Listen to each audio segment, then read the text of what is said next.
国际上要紧，咱赶紧继续来关心以色列也有哈马斯的战事。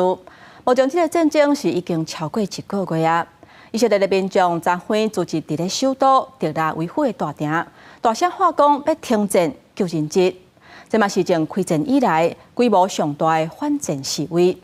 虽然美国讲希望战争结束了后，加沙会当归附巴勒斯坦的自治政府来管理，不过以色列总理纳坦雅胡有关是呛讲，这是绝对无可能的。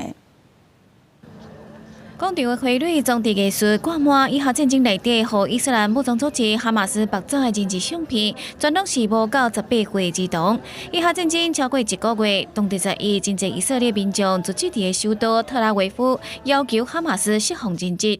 除了日时暗时，佮组织佮较侪人诉求反战，要求国防军停火，互人质会当平安回来。Women, children, babies, civilians, innocents who are being kept as hostages.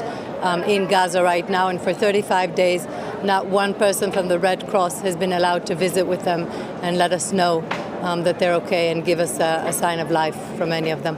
抗议者表示，暂时只有4名人质和哈马斯释放，佮有1名以色列士兵得救，要求政府赶紧采取更较侪措施，救其他200多名人质。这场示威活动嘛是以加战争到暂时以色列国内上大规模的一届。另外，对以哈战争，美国国务卿布林肯进前才讲到，毋望冲突结束了后，加沙甲约旦河西岸过去捌互以色列占领的所在，应该爱互巴勒斯坦自治政府统治。以色列无应该佮一摆占领加沙。不过，以色列总理纳坦雅胡在说伫记者会面顶，坚持维持对加沙的安全控制。עזה תהיה מפורזת.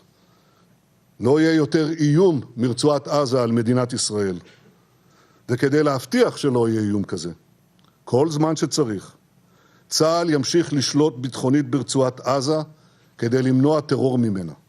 纳坦雅胡表示，以色列必须爱会当随时自由进入加沙，对付武装组织的成员。加沙嘛需要和巴勒斯坦自治政府以外的势力掌控。伊了解伫这件代志有可能受到国际社会施压，不过伊无想要屈服。